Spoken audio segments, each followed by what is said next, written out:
What's up, everybody? Since we last spoke, Spurs drew away at Anfield against Liverpool, and Senegal, who are still AFCON champions. I feel that was a little unnecessary, but in Spain, we have a race at the bottom and the top of the table. And in Italy, the league leaders have dropped points in 2 straight games. Surely they're still not running away with it, are they? All this and more in this episode 123 of the No Business Soccer Podcast. News kicks off. Let's dig in.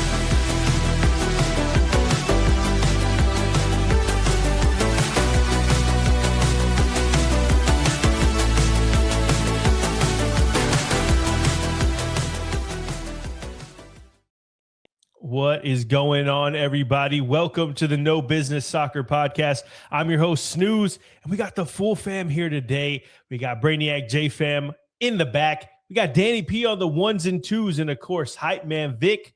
What you sipping on, dog? Well, as you know, I am continuing my Scotch journey, and we have Highland Park. Last time I had the 12-year, it was nice and robust, but this is the cask strength.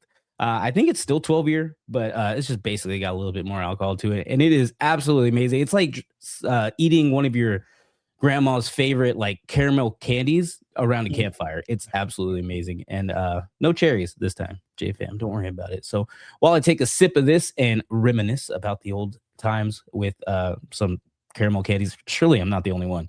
Go ahead and like and subscribe on the channel. It's the best way to help us out and say, hey, maybe, or hey, you too, maybe these guys are pretty cool to talk to every once in a while. Cheers. Solid clank today. And just to clarify, are you talking about Werther's? Are Werther's the caramel candy, or is that there are Werther's, but they also had those like just non-named ones, and you never knew what they were because they were just in a bowl, right? They never had a logo or anything. Yeah. Also, another piece of business to clarify. Did you say it's called castrate? That's a castrate? Cask strength. I don't know if you can read it. Cask strength. Yeah. Just clarifying for the people that are on audio, they can't see that. So I just want to. Sorry, guys. I mumble. I'll work on it. That's hilarious. Okay. Well, it is a Thursday, which means that we are doing a weekend look ahead. Plus, we had a lot to cover in Europe as far as all of the European competitions go. We had the final legs of those round of 16 matchups. Moving on to the quarterfinals in the Europa League, Conference League, and the Champions League. Of course, we'll cover all of that here in just a moment. But before we go to Europe, we have to stay here in Austin, Texas, boots on the ground for your Austin FC Minute.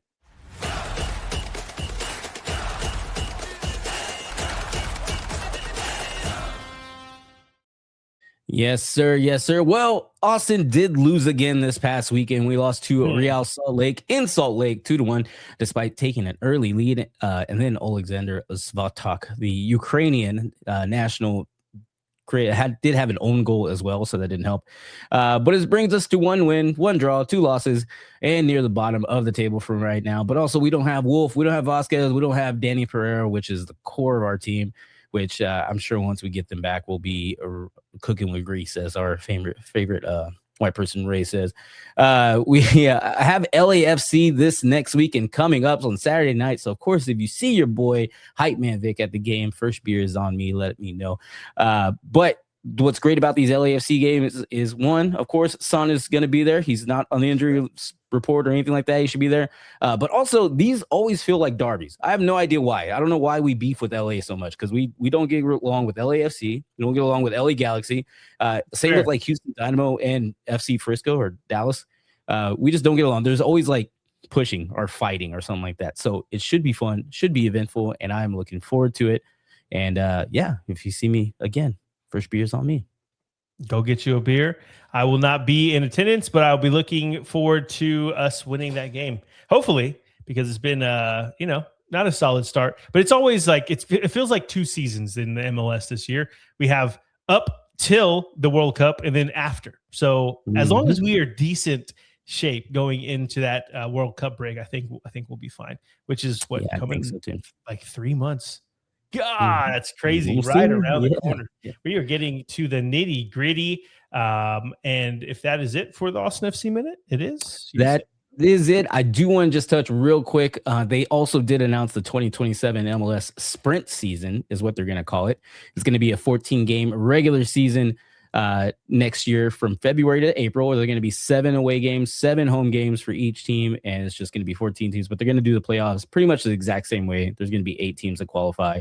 They're going to do a wild card for a round and go out through there. But it's what they're calling their sprint season as we get to match with the European seasons of football that everybody else in the does. 2020. That's 2027, right? 2027. Yeah. Yeah. Dang. It's right around the corner. Crazy.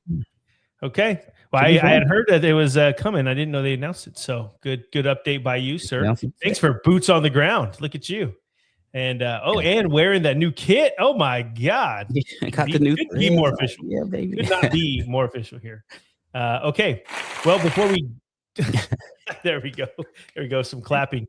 So before we jump into our weekend look ahead, let's first go to the UEFA competitions and do a little recap of our round of 16.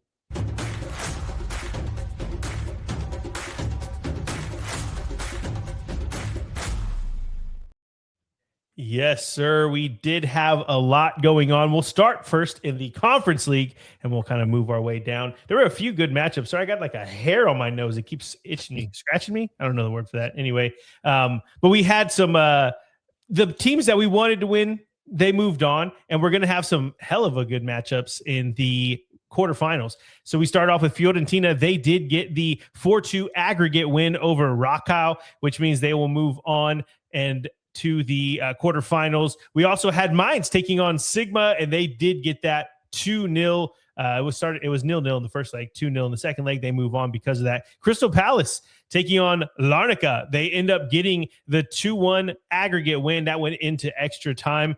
AZ Alkmaar take on Sparta, or they beat Sparta Praha 6-1 on aggregate. It's a bit of an ass whooping there. Shakhtar Donetsk, they lose this match, but they win the tie overall against Lech Poznan, and that is a 4-3 aggregate win for Shakhtar. And then, of course, Rayo Vallecano moves on. They took on Samsunspor. They won 3-2 on aggregate. They did lose at home, though, to Samsunspor. And then Strasbourg taking on Rijeka, and that's a 3-2 win, or 3-2 aggregate win for Strasbourg. And so that takes us to the quarterfinals, Vic, which means that our Fiorentina will be taking on Crystal Palace. So that's going to be a good one because, in my opinion, if they beat Crystal Palace, I don't feel like there's too much more, that much harder of a team to stop them from going for that title, which is crazy for them fighting relegation in Serie A all season to have a chance to get to that final. It's right around the corner. But first they'd have to get through Crystal Palace, and then they'd have to get through the winner of Shakhtar Donetsk versus AZ Alkmaar, and that will be a fun matchup as well. And then on the other side of the bracket, we have Rayo Vallecano taking on Athens, AEK Athens. And then, so Rayo, have a right up there in the quarterfinals of this conference league. And then the final matchup, probably the best one of the tie. Well, I guess Crystal Palace Fiorentina has something to say about that. But Mainz versus Strasbourg. Strasbourg has been the up-and-coming team in Ligue 1 the past few years. Mainz, we know how they've been. They've been much better in the Bundesliga the past couple months, but they had been terrible for the first, I want to say, 3/4 of the season. And so now Mainz take on Strasbourg to finally, I guess we'll find out who gets the win, but it's probably going to be Rayo, right? We'd have to put our money on it. But either way, some good matchups. Fiorentina, Crystal Palace, Shakhtar, AZ, Rayo Vallecano, and Athens. And then we have Mainz taking on Strasbourg. That is going to be some good UEFA competition in the Conference League. We move on, Vic, to the Europa League. You have something else? Real quick, just on Donetsk, if you played Warzone back during COVID, everything, that's the city that Warzone was based on. The airport, the messed up arena, the messed up stadium, all that stuff, because it's all like war torn. So that's just a fun little fact. You could, if you look up Donetsk, you'll see how it's part of what the initial Warzone map was. Pretty fun. Look at that is interesting. And I listened to a podcast where they were talking to one of the, I think he's the athletic director or sporting director, something of Shakhtar. And of course that is in the Ukraine. So they haven't been able to play in their stadium since the war broke out with Russia. And he was just talking about how like the way that they have to navigate transfer windows and everything, knowing that they're bringing in people. And Shakhtar has a very big Thai with Brazil, which is weird. I don't know why, but it's there. There's a history there of young Brazilian players coming from Brazil to play for this Ukrainian club. But anyway, it was very interesting. It's on The Athletic. They interview. Oh, is it Athletic or is it the? Oh, I can't remember. There's a podcast out there. I'll find out. I'll bring it up next time. But either way, he talks about how interesting it is to get these Brazilian players to come over to a war-torn country and play in a stadium that's not theirs, and how they have to have like shelter-in-place regulations and everything. It's insane. It's. I mean, just the reality that these teams are living through a war and still playing these games to give people a break, and just kind of a break from reality, I guess is what I'm trying to say. Insane stuff. But yeah, Shakhtar Donetsk. Shout out. There's a little restaurant down the street. It used to be called China Wall. I don't know if you guys, if you're in Round Rock area, there's a restaurant called China Wall. It used to be, closed down now. There was a waiter who was from the Ukraine, and I was talking to him. I asked him like, "Oh, which team are you support?" And he was a huge Shakhtar guy, and he was so excited that I knew who Shakhtar was. He like lit up. He didn't think that people watched football over here. But anyway, shout out to that guy. Every time I hear Shakhtar, it reminds me of that conversation at dinner. Enough about the Conference League already, Vic. Let's move on to the Europa League. We have a lot to talk about today, and we're going to talk about the Braga beating Ferencváros. That is a 4-2 aggregate win. We also had Celta Vigo taking on Lyon. Lyon was the team that everybody had pegged to win this and go very far in the Europa League because they were tearing it up in Liga. But Celta Vigo does get it done. That's a 3-1 aggregate win for Celta Vigo. And then Nottingham Forest go to penalties against Midtjylland, and that is a 3-0 penalty win. I guess that Midtjylland didn't get any pins. I watched it go into deep into added time or extra time, whatever you want to call that. But I did not watch the pens. So 3-0. Oh, that's pretty good. I mean, that's a heck of a way to win in penalties if you're going to do it. Calm the nerves of your fans real quick. And we also had Freiburg taking on Genk. That is a 5-2 win on aggregate for Freiburg. Real Betis taking on Panathinaikos, always hard to say, and they get the 4-1 aggregate win. VfB Stuttgart goes out of the Europa League in the round of 16 to Porto, and Porto gets that 4-1 win. Aston Villa beats Lille 3-0 on aggregate, and then, of course, the final game that ended, it was Roma taking on Bologna, all Serie A matchup. Bologna gets the 4-5 aggregate win, and they move on to the quarterfinals, Vic. Let's talk about these matchups, though, because the quarterfinals in the Europa League is getting a little juicier, a little bit more juicy. And we have Braga taking on Betis, Porto taking on Nottingham Forest, Freiburg taking on Celta Vigo, which should be a good one. And then, of course, Bologna will be handling Aston Villa. So we got a lot of teams, specifically 2 matchups that are teams that we cover, all teams for this league. Well, we have 6 total in here. So only 2 we don't cover are in the Portuguese league. So, yeah, I mean, man, going to be some fun matchups here as well. Looking forward to it. Vic, anything you want to talk about in the Europa League as far as the matchups or the quarterfinals? No, not really. I was going to see how the whole Freiburg and Celta Vigo go. I forgot where Freiburg is, though. I know Celta Vigo is up there trying to fight for some European spots. Yeah, getting into Europe. Yeah, so I wonder how Freiburg is. I just can't really remember. Unfortunately, with Bundesliga, we've been worried about other races because it's not really a race in Bundesliga, so we've been focusing on other stuff. So, but that Freiburg and Celta Vigo match seems like it would be pretty fun. I don't tend to focus on race too much, so maybe you do, but whatever. You know what I meant. That's funny, but yeah, the race has been done for a while in that one. Even though we do have a little bit to talk about with Dortmund, but we'll get to that in our Bundesliga segment. The last segment for our UEFA competition roundup, we had the Champions League round of 16 ending, and probably one of the more spectacular flameouts. Bodo Glimt, they win the first leg of their tie with Sporting Lisbon 3-0, and we thought that the dream was on. Bodo Glimt were going on to the quarterfinals of the Champions League, only for the second leg to go into Lisbon, and Sporting gets a 5-0 win, taking Bodo Glimt, the mighty Bodo Glimt, down, and they move on to the quarterfinals. Insane stuff. can't believe, I don't know if I've ever seen, I mean, I know we've seen big comebacks before, but to go 3-0 down just to win 5-0, I don't know if we've ever seen something like that. That's really incredible stuff. PSG pretty much just, what's that? We've seen a 4-0 though. We have seen 4-0. We have seen a 4-0. We had 3-0 go to Chelsea, or go to PSG. Sorry, they beat Chelsea 8-2 on aggregate. God, they whooped that ass. We also had Real Madrid beating Manchester City 5-1 on aggregate. Wasn't really close either there, which is pretty cool to see, I guess, depending on which side you look at. Real Madrid just show up in this competition because they hadn't been looking that great for a bit in La Liga, but look at them showing up here.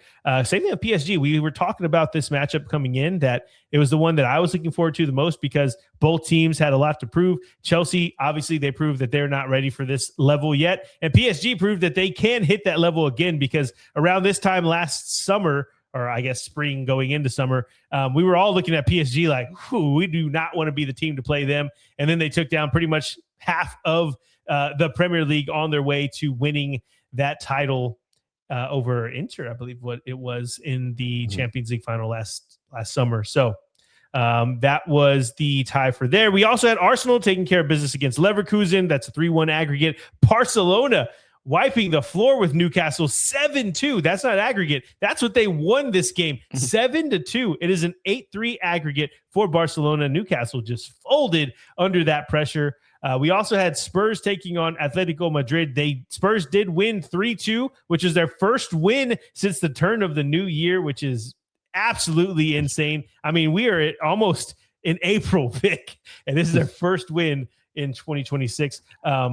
But that was a 5-7 aggregate loss. They still don't move on. Atletico move on comfortably with a 2-goal advantage. Then Liverpool putting it to Galatasaray. They lost the first leg 1-0, come back to win 4-0. That's a 4-1 aggregate if you're keeping count. And they move on to the quarterfinals. And then we had Bayern Munich just whoop that ass against Atalanta. 4-1 win on the night. 10-2 on aggregate. Just wasn't even close.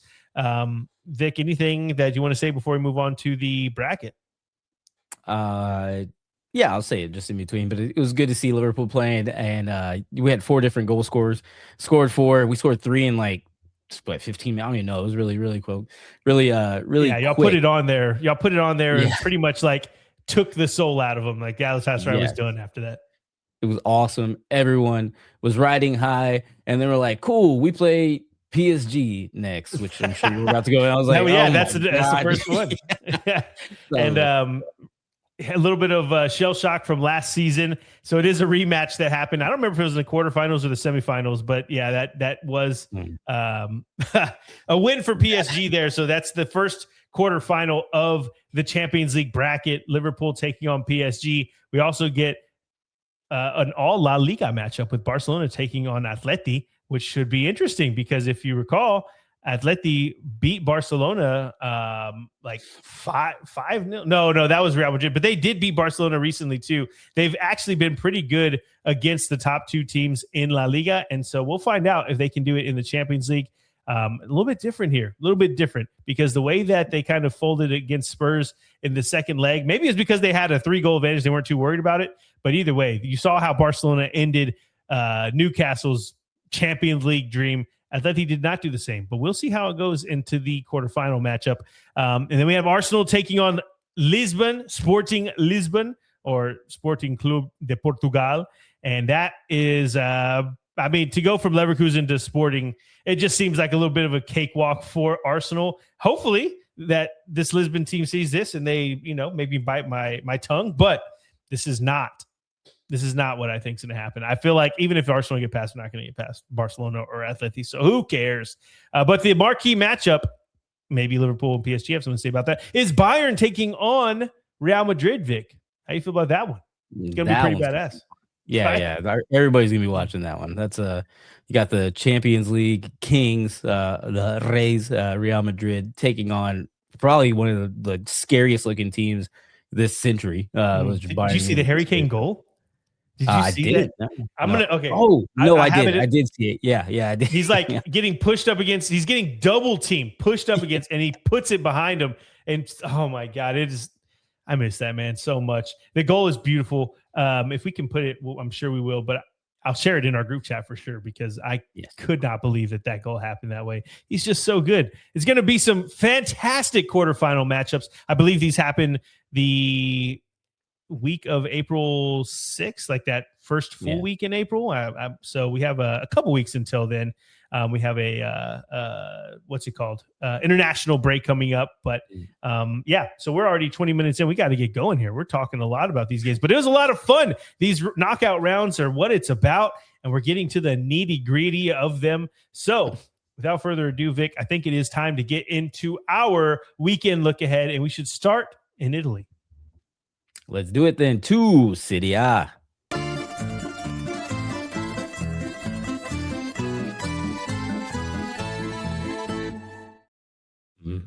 And we start with the news and notes from around Serie A. And we have a very, very cool story coming out of Rome in Serie A. Let me get my my notes going here so we can get it going. Look at this. I'm already rusty here. Okay.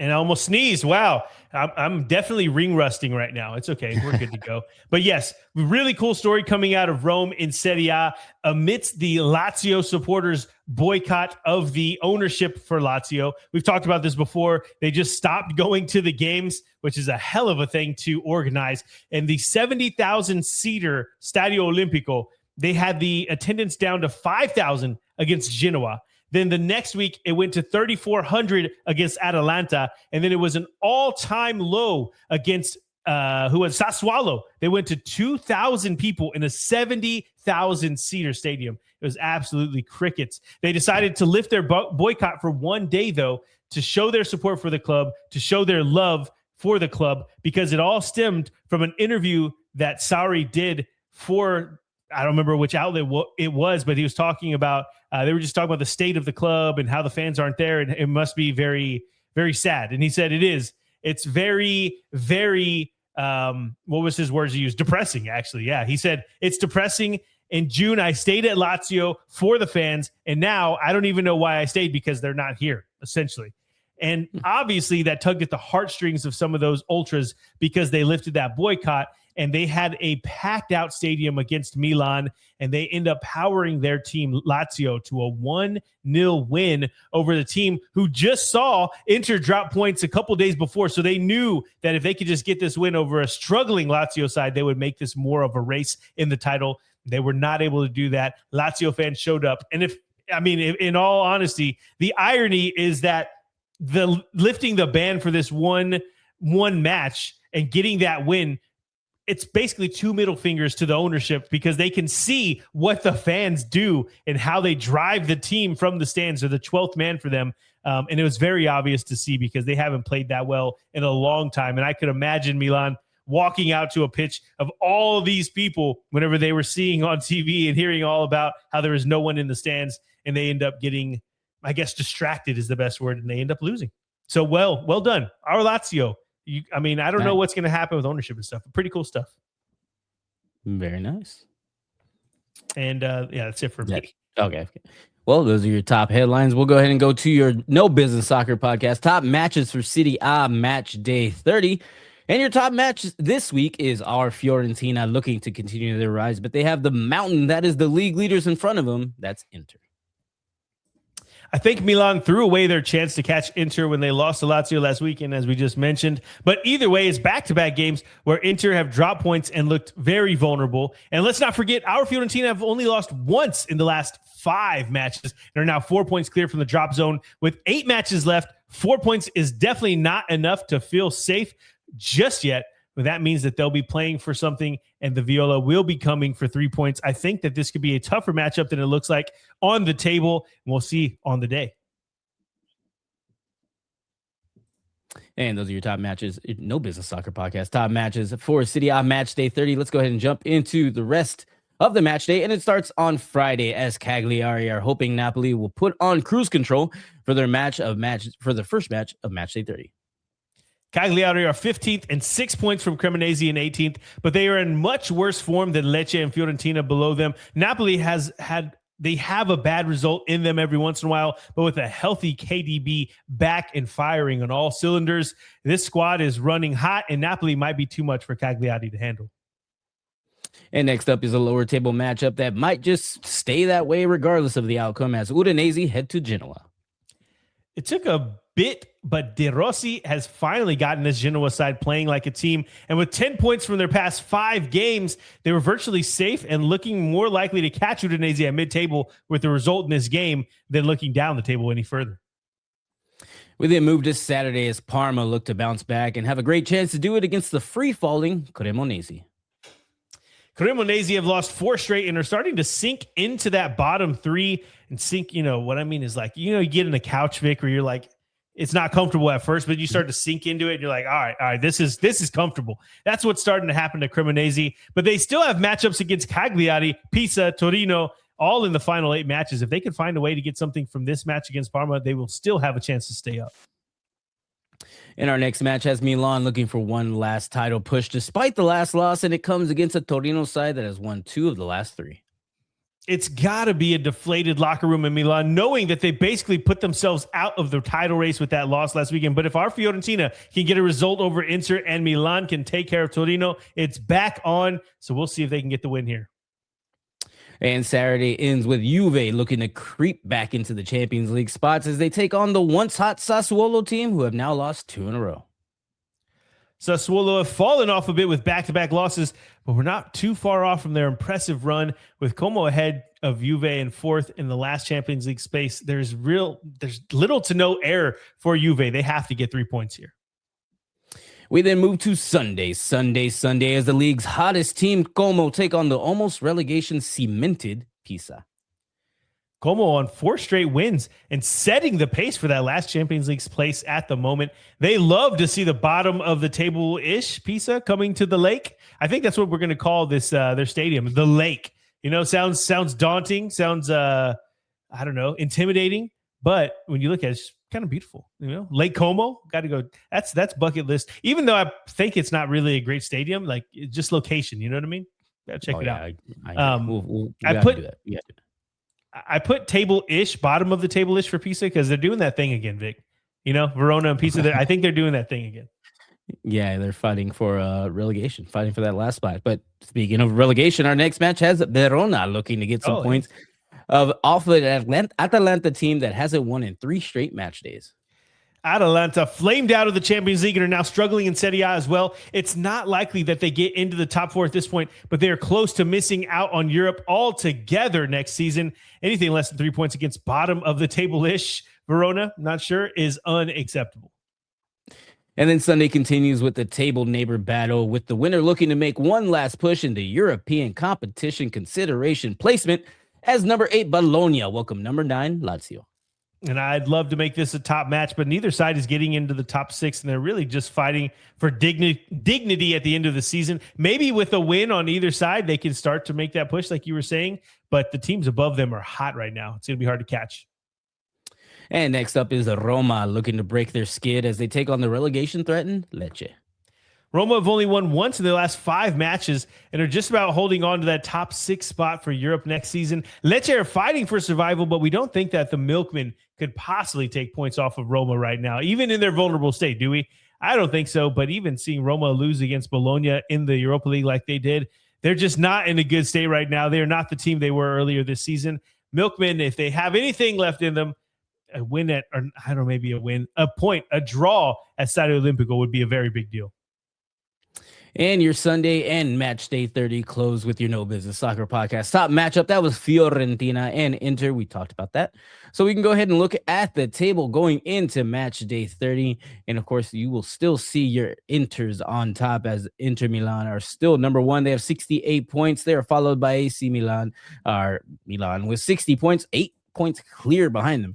And then you have Napoli in the number 3 spot, 1 point behind Milan with 59 points. And then rounding out our top 4 is Como, again, the hottest team in the league right now with 54 points. And then tickling our top 4 is Juve. They have 53 points, again, trying to get into those, get to that last Champions League spot. And then to some teams not even thinking about Champions League, just blasphemy talking about them. You have Cremonese. They have 24 points. They're in the 18th spot.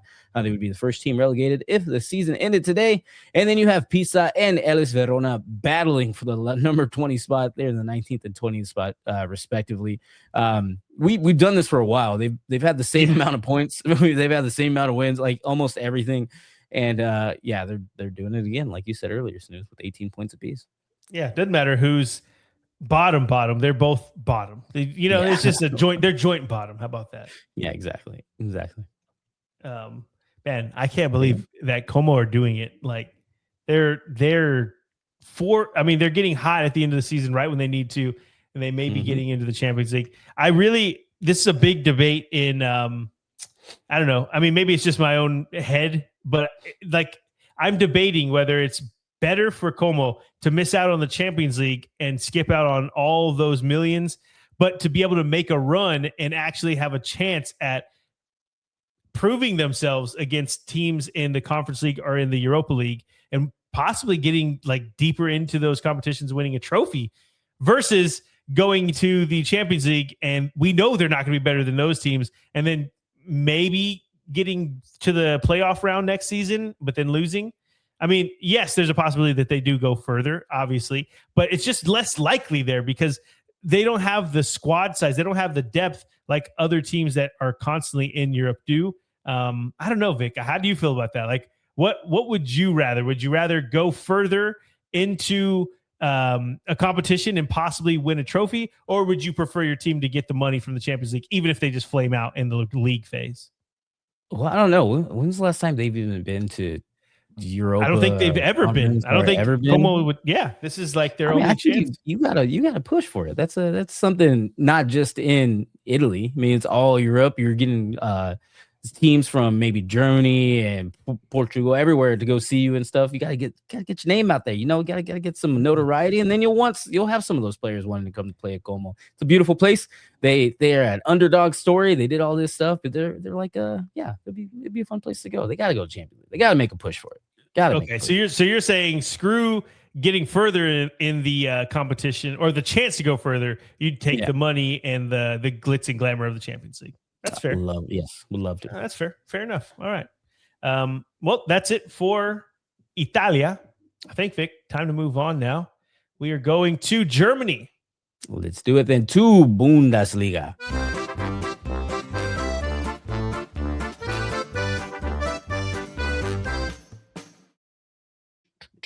Yeah, we had almost were able to get back into a title race, but Dortmund slipped up a couple times. Not really looking like it's going to be anything other than placement for Champions League, things like that, Vic. So looking forward to these matchups. And I think a lot of my matchups, like the top matchups, are on Friday. So it's going to be busy tomorrow. I'm looking forward to it. Yeah, they are. No news. That was it. Yeah, no, that was it. Yeah. Well, then let's go ahead and jump into Bundesliga and your top matches and headlines for Bundesliga Matchday 27. And of course, your top matches: Leipzig reaching for Champions League placement, but they take on can it be number 3's Hoffenheim. This feels like a battle for Hoffenheim's legitimacy. I don't know if anyone takes them as real top 4 contenders at the moment. It's hard because they just haven't been that team for a while. But with only 8 games left, seeing where they are, it just feels like they could get it done if they continue on the trajectory and they don't start to drop points and slump like I think most people think that they will. But all signs are pointing to them being able to get this done if they can get this win over Leipzig. They won the reverse fixture against Leipzig and Hoffenheim 3-1, and that was back in November. But Leipzig have been a much better team recently, and they were hot before that loss to Stuttgart last weekend. A win for Leipzig puts them level on points with Hoffenheim with 7 games to play. This is a big, big game for both sides, and specifically for Hoffenheim. If they're legit, if they're going to be a top 4 team in the Bundesliga, they have to win this game. And that is your top matchup for Bundesliga Matchday 27. We will go ahead and get into the rest of the match day. It does start on Friday with the No Business Soccer podcast top matchup. I'm a little rusty too there, Snooze. Yeah, it's all good. We're working. Yeah. But you we just also talked drinking, about that. so you know. Yeah, that's I'm some just drinking heavy water. stuff there too. Yeah, that's some heavy Castrate, baby. Castrate, baby. We already spoke about your No Business Soccer podcast top matchup. So we go on to Saturday as Cologne are desperate for points and on the verge of relegation and are looking to trade places with their opponents. Borussia Mönchengladbach with the win. You'd love to say it. It's the Rhine Derby. Cologne absolutely need to win here. 3 points is a must, not just because it's their placement in the table, but also they're just in terrible form right now, and they need to stop the bleeding. The performance is not enough anymore. They have to get results, and Gladbach would love to pour on the misery to their rivals. This one should be good. And then Saturday continues with the relegation battle of the Green Shields as Werder Bremen look to keep Wolfsburg in the relegation zone. A genuine 6-pointer at the bottom of the table. A loss is pretty damning for either side, but a win for Werder almost assuredly spells safety for them. But Wolfsburg need this win and then some, so they got to get their work started soon. And next up on Saturday is the league leaders Bayern welcoming Union Berlin. Bayern's lead is now only 9 points, so it's starting to get close. Just kidding. It's not really a race. We already talked about it, but they definitely won't feel comfortable if they end up dropping more points and Dortmund continues to get points and kind of close that gap, I guess. I don't expect that they will drop points against Union, though, especially how they destroyed Atalanta. I mean, they just look like they're the best team in the world right now. And our next match is the league followers.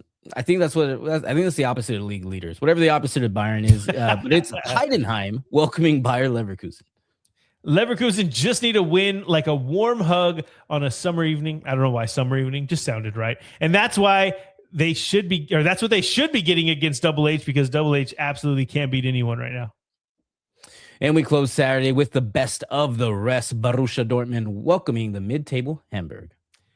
It's a cool thing for Hamburg to be thinking about how far they could climb the table rather than survival and how they're going to stay in the Bundesliga at this point in the season. But I don't think they get a result against Dortmund, who are still wishing that they could drop more points, or that Bayern would drop more points so they can catch them. I don't know if we really think, 9 points isn't too far off with 7 games, but whenever Bayern is playing like they are, it's hard to see. And Dortmund, for their point of view, I guess, they just can't drop any more points. They just need to keep winning and see what happens on the other end of that table.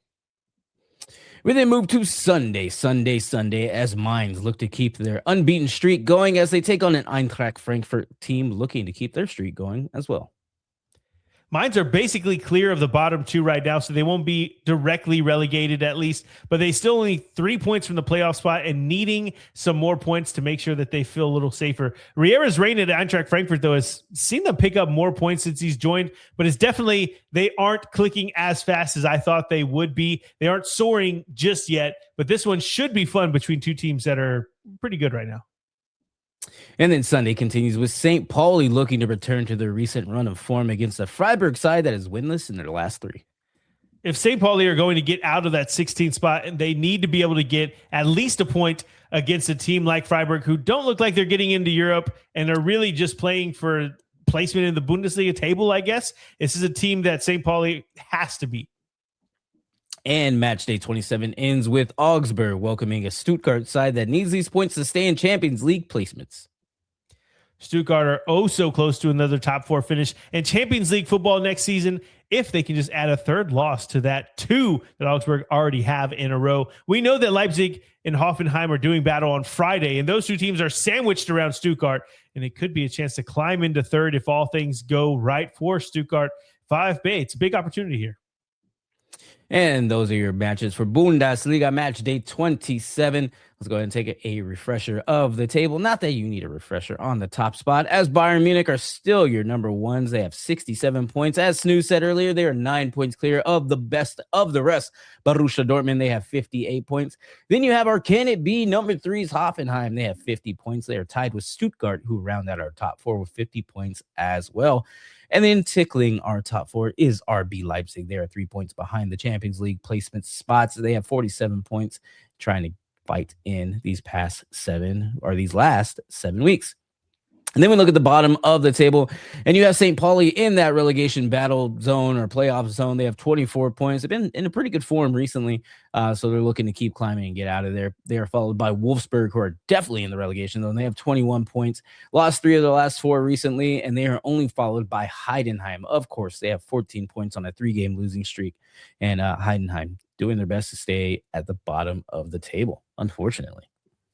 Oh, yeah, sad to see our Double H go from being in Europe last season to barely staying up last season in the table to now, I mean, pretty much almost guaranteed to go out. If they're not relegated yet, they definitely are very close to doing so. But cool to see Mainz getting out. Only 1 loss in the past 5 games. Not bad stuff. Yeah, just getting kind of scary there. Black Forest boys, not in great form, but they're up there too. Just the teams, those are the 2 teams that I wanted to do good this season, and they disappointed me at the beginning, but they're starting to make it click, I guess. Anyway, good stuff in Germany, and it's time to go now to some more good stuff in Spain. Let's do it then to La Liga.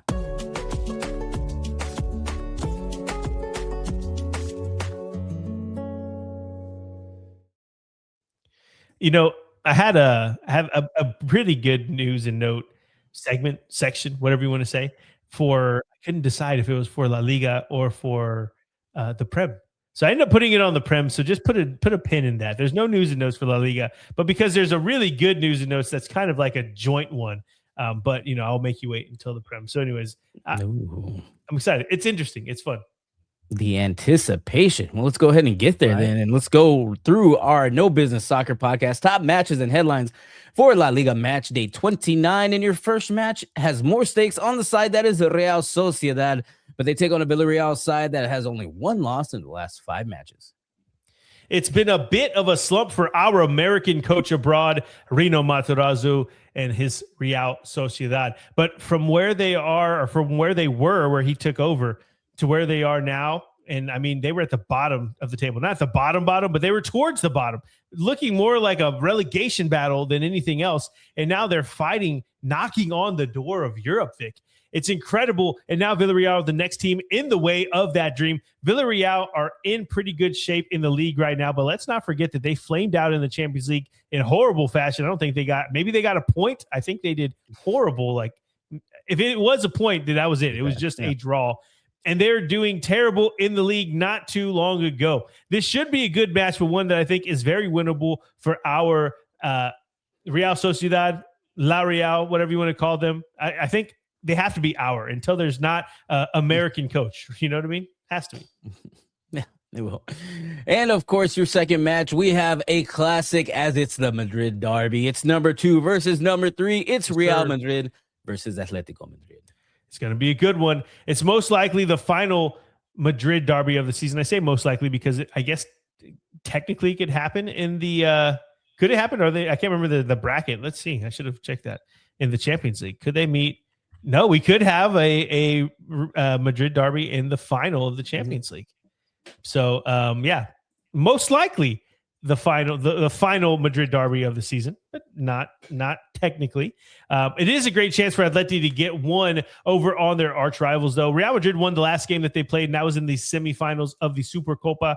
But in La Liga, back in the Wanda Metropolitano, I don't know if it's called that anymore, but the Metropolitano. Don't forget that Atleti, they blew Real Madrid out of the water, Vic, 5-2. And that's the ass whooping that they gave Spurs, if that gives you any inclination of how bad that ass whooping is. And even though Atleti aren't in the title race anymore, they're playing so well right now, and a win over Real Madrid to virtually end their title hopes would be absolutely the icing on the cake. Real Madrid have more than enough to get this win, but performances haven't been great until recently with the form of Valverde going like this. So has Real Madrid. I mean, this dude's on a superhuman run right now, really sparking everything that's going on with the team. And, I don't want to start some drama, but Mbappe hasn't played, and they've been, tearing it up. So what does that mean for the rest of the season? Who knows? Either way, I'm excited to see how this one plays out. And if Real Madrid can get the win, they're still in that title race. But if they get a draw, if they don't get a win, then it's pretty much over. And those are your top matches for La Liga Match Day 29.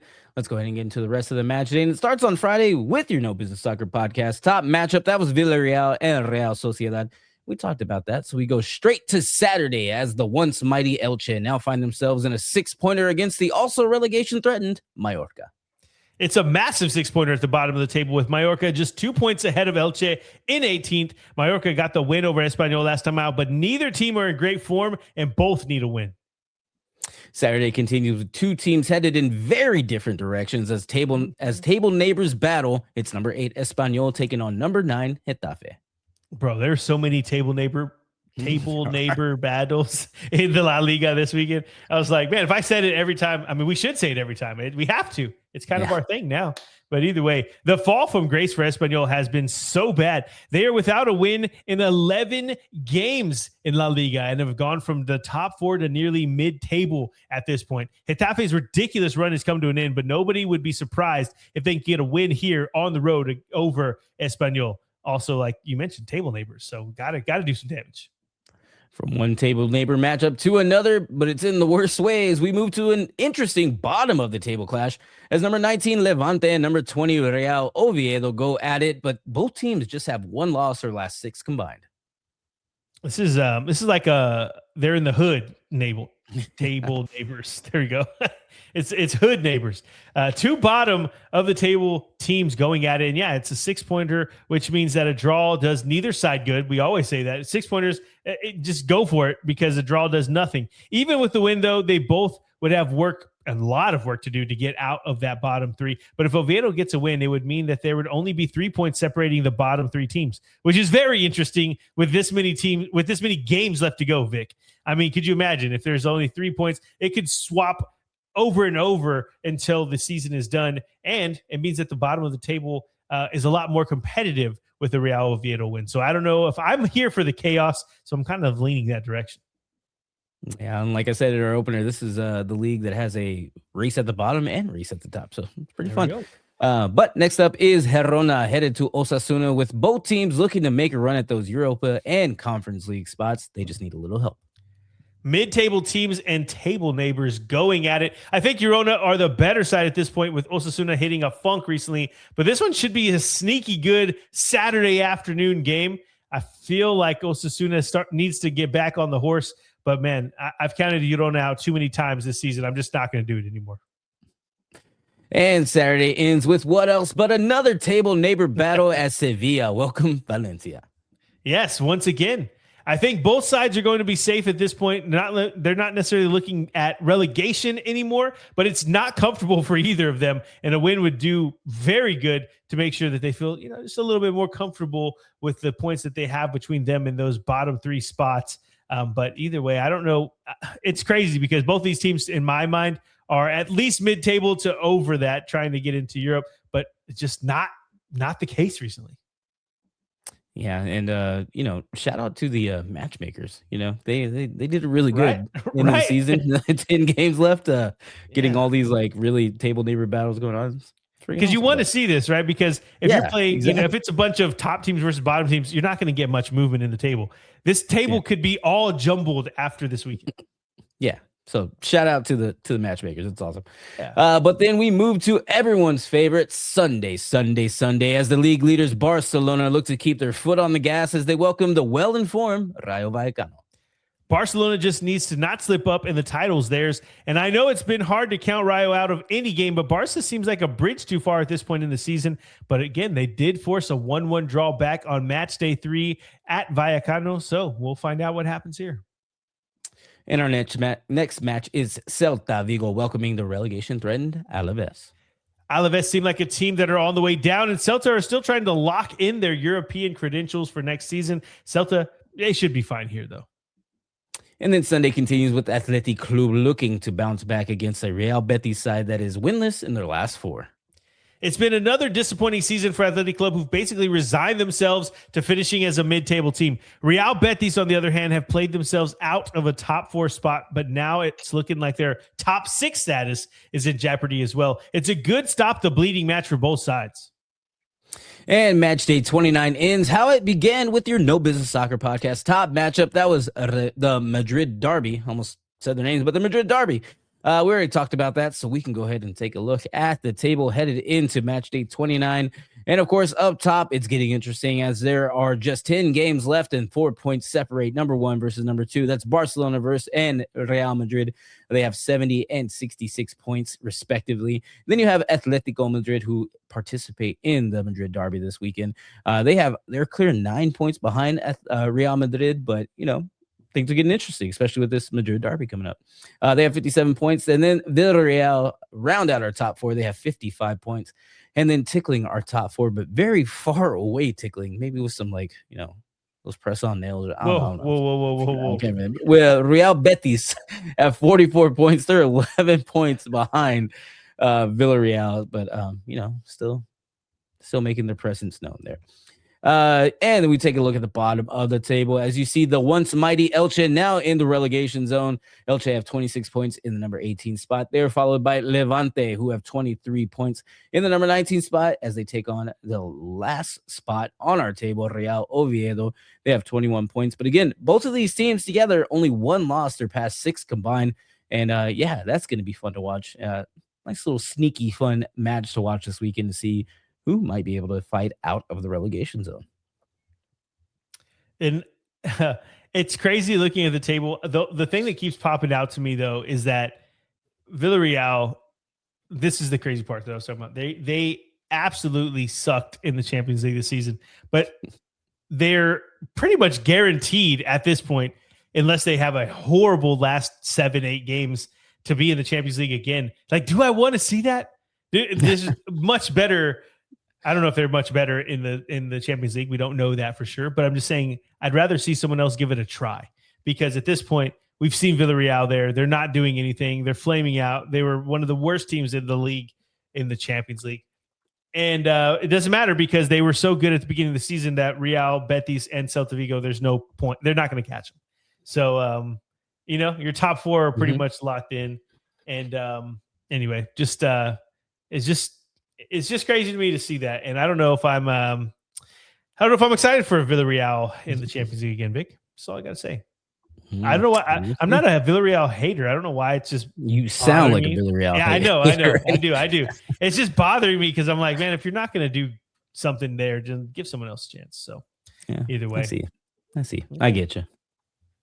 Well, I think that is it for La Liga. Good stuff. Going to be some great matchups there, and it's all kicking off on Friday. So with that, let's move on to our final league, and that is in England.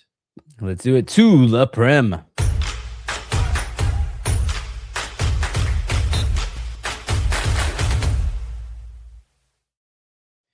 This is the news and notes that I was trying to figure out. Maybe after I'm done with the story, you let me know which one it fits more of. But I felt like it was a bit more of a Prem story. So this is about an incident that happened for the Barcelona and Newcastle Champions League match happening in Newcastle maybe a week and a half ago. A Barca fan accidentally swapped an evening of Champions League football in Newcastle for a League One clash in Exeter following a stadium mix-up. And this is coming straight from, I believe this was from The Athletic. With a ticket to see Barcelona's last 16-leg clash against the Magpies, the supporter found himself at St. James Park rather than St. James's Park, a miscalculation of around 366 miles or 6.5 hours on the road. In a post shared on X, the Exeter team said that the individual made the journey to see Lamine Yamal and Robert Lewandowski, but instead they helped arrange a ticket for their third-tier fixture against Lincoln. So, kind of similar stuff if you're looking forward to a game in the Champions League. Adam Spencer, Exeter supporter experience officer, said, one of our volunteers came into the office to let us know that there's a guy that turned up expecting to see Barcelona. He didn't speak a lot of English, and he kept walking around saying, Barca. And that's how they knew that he had come from London to see Barcelona. And he was trying to get to Newcastle, ended up going south to Exeter. Best guess is that he put St. James Park in his phone, and he just followed it, and it was the wrong St. James's Park. But even though there's a very big difference in location for these two stadiums, Vic, it's only an apostrophe that makes the difference in the names, which is so messed up, with Exeter playing at St. James Park, while Newcastle plays at St. James's Park. So there's just an apostrophe, and they are so different. And this poor fan thought he was going to catch the first leg of that tie in the Champions League and end up seeing some League One football in England. Crazy stuff. Good story, though. It looks like from the news clipping I saw, they tried to reach out to him. They tried to go to him after the game to, like give him a little bit more stuff, post some pictures, whatever. But he took off before the match ended. He was just like, I'm not staying around for this. Expect to see Lamine Yamal and just looking at these guys in League One. So cool story. That is. I don't know if I can say it about my own story, but interesting story. Yeah, not a thought behind those eyes. Just just get in the car and go. I'm not going to research anything. I'm not even going to look at the destination. Just whatever.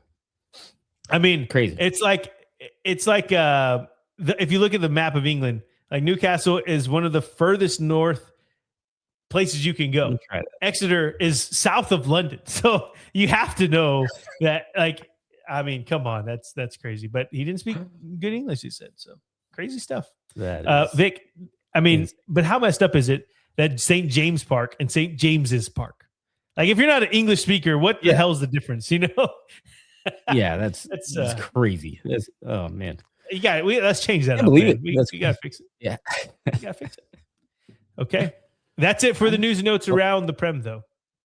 Yep, those are your headlines. Now let's go to your No Business Soccer podcast top matches in the Premier League. Matchday 31. And your top match could be historic for all the wrong reasons, as it's a relegation throwdown with Nottingham Forest headed to Tottenham. And yes, I am a Spurs supporter, as we all know here. But that is not the only reason that this is the top matchup. It's also because there's only 8 games, because Arsenal and City are playing in the final of the Carabao Cup on Sunday. So we're missing 2 matches. So there wasn't a lot to choose from, is what I'm trying to say.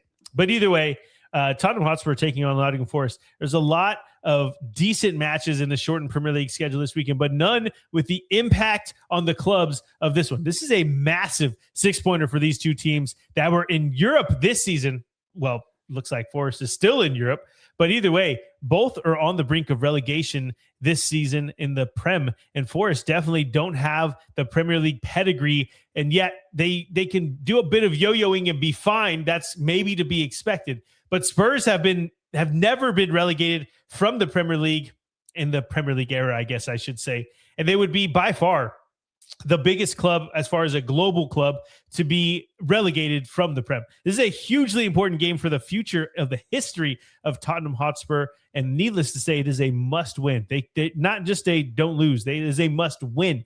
Their draw with Liverpool and their win over Atletico Madrid were perfect signs of improvement in what you want to see building up to this game, this massive game. But it all means nothing if they can't get a win at home against a fellow relegation threatened team in Nottingham Forest. And from what I've seen, they're going to be parades around the Spurs Stadium, welcoming the team bus as it gets there. Going to be a packed out stadium. It's going to be an incredible atmosphere. I can't wait to watch it, but also I can, because, you don't know because you've never been in this relegation stupid problem before. But either way, it's, man, I got butterflies already thinking about it.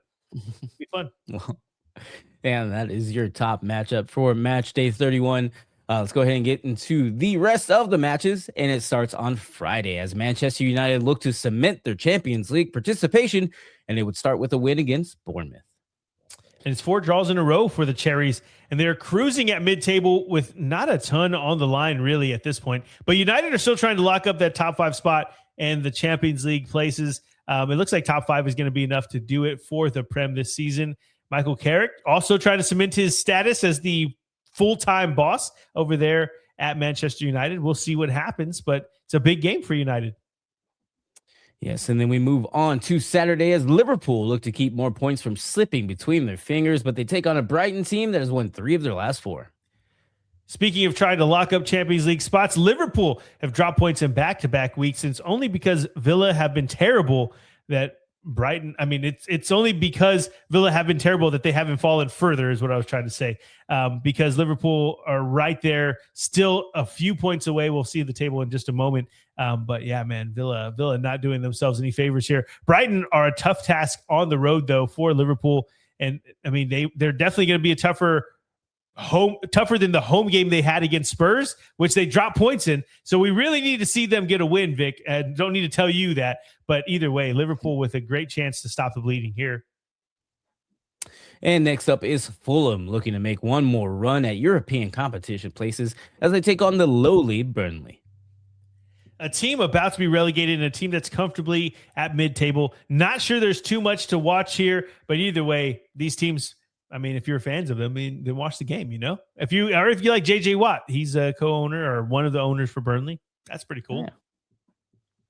And then Saturday continues with Everton looking to get back to their winning ways as they take on a Chelsea team with just one win in their last 5 matches. I just thought about it. Speaking of owners, I mean, we know that what's his name? Tom Brady owns a club. We know Wrexham, right? But also Snoop Dogg became an owner of Swansea City.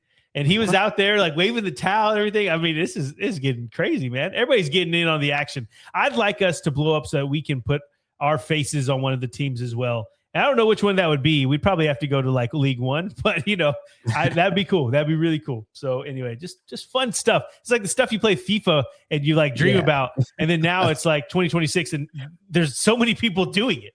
It's like, wow, this is a legit thing that can happen. Anyway, okay. Where were we? Everton, Chelsea? Is that where we were? That's where. Yep. Okay. Yeah. Everton have been in slightly better shape than Chelsea lately. And it was just a couple weeks ago that we were rooting for a European finish for the Toffees. Well, they've dropped some points since then, but a win against a direct rival for those Champions League or European spots, would go a very long way for Everton. But Chelsea, man, they are just starting to be concerns about their coach, Liam Rossigna. And this is if they get a loss here on the road at the Hill Dickinson Stadium. What a name. It's not going to be good for Chelsea. And Saturday ends with Leeds United looking to bounce back against a Brentford side that is looking to sneak into a Europa League spot or better. And this is a match Snooze will definitely have the notifications on his phone turned on for.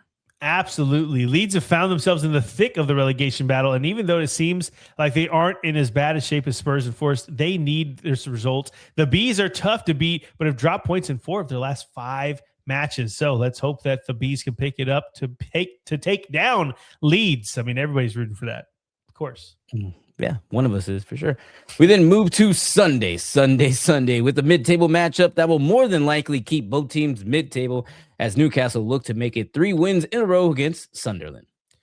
But the good thing that makes this interesting is that it's the final Tyne-Wear derby of the season is at St. James's Park with the apostrophe in Newcastle. We all know Sunderland are not the same team that they are whenever they are away from their Stadium of Light. But this is a derby, and you can throw all of that out the window. The way that Newcastle went out in the Champions League has me a little concerned for their motivation going into the final games in the Prem, because it's also not very likely that they're going to get into Europe at this point. And the fact that they're underperforming in the Prem, it just adds fuel to the fire for me that Sunderland can go out there and embarrass Newcastle at St. James's Park with the apostrophe. Newcastle, though, won back-to-back, so we'll see. It'll be a tough match. It is a Tyne-Wear derby. Should be fun. And then Sunday continues with another match Snooze will definitely have notifications on for, as West Ham have a chance to get out of the relegation zone as they get a free-falling Aston Villa. And it's really pissing me off about Villa right now. They've lost 3 straight in the Prem, and they are very close to dropping out of the top 4 in European football as a whole if they don't get in with a with the Europa League championship. So it's good to see bottom 3 team coming, but Villa Park is going to be very nervous to see a West Ham team that's not necessarily in the best form like they were a couple weeks ago, but either way, they're in decent form, only losing 1 of the last 5 games, and on the cusp, as you mentioned, to push out of that bottom 3. Both teams have a ton to play for here. Should be a fun matchup, but let's hope that West Ham lose. And your Matchday 31 ends with your No Business Soccer podcast top matchup. That was, well, more like bottom matchup. That was Tottenham and Nottingham Forest. Okay. There is more than one. There is one more matchup that has been postponed, and that is Man City and Crystal Palace. That, of course, postponed because Man City is in the FA Cup final taking place on Sunday. Still no word on when it will be scheduled. I don't think so as of right now. So let's go ahead and take a look at the table then. Because on top, you still see the Gunners. They have 70 points. Arsenal, they are in, of course, the number 1 spot. They also have played one more game. They've already played their Matchday 31 matchup against Wolverhampton. So the rest of the teams I'm about to tell you about have a game in hand, and that's Manchester City in the number 2 spot. They have 61 points, 9 points behind Arsenal. Then you have Manchester United with 54 points in the number 3 spot. And then rounding out our top 4 is Aston Villa, although they are free falling. Hopefully, Liverpool, who are tickling the top 4 now, be able to leapfrog them this next weekend as they have 49 points, and that would push them up to the Champions League spots. And I know all of us are hoping for that. And then we look at the bottom of the table, and this is where it gets juicy as we have West Ham United. They have 29 points, although they only have 1 loss their last 6 games. They've been in pretty good form. They're followed by Burnley with 20 points in the 19th spot. And then, of course, the Wolverhampton Wanderers, which once looked absolutely lost. Now only 3 points behind another team. Insane. They used to be like 12 points behind. Like, 14 points behind the next team. So, we were wondering if they'd even get to 12 points. And now they're sitting at 17 with 7 games left to play or whatever it is. Yeah. Can you imagine? There are 8 games left, bro. If they get out, or 7 games for them, but if they get out of the relegation zone, like we wrote their obituary already. Like we were done with them. But that would be I would put my mortgage on them not getting out. But the fact that they've even gotten to the point where we could maybe see it is insane. I mean, it's crazy. And but they are holding up the rest of the table. Again, this bottom of the table is juicy because this weekend we have West Ham getting a favorable matchup, and then you have Nottingham Forest in the 17th spot, and of course Snooze's Tottenham Hotspur and then the 16th spot going at it as well. Both teams need a win. I don't think a draw does much for either of them. So let's see. Better for Spurs because we have a 1-point gap, but also that none of that matters if West Ham win. Right, because if West Ham win, Spurs have to win, and it's just. I just realized though, like both of us need opposite results in that Villa West Ham game. We definitely need the opposite teams to win here. So it's gonna be a fun watch. When is that, by the way? I don't know. You should come over. We should watch it, and then we could watch May together. You know, that's Sunday at 9:15. I think I can do that Sunday. Oh, hey, that's the same as Tottenham, dude. Yeah. Perfect. Sunday morning 9:15 is gonna be awesome. Right. Breakfast and some oh man, it'd be awesome for you because you're like, do we get into the Champions League or not? I'm like, we might get relegated if we don't win this.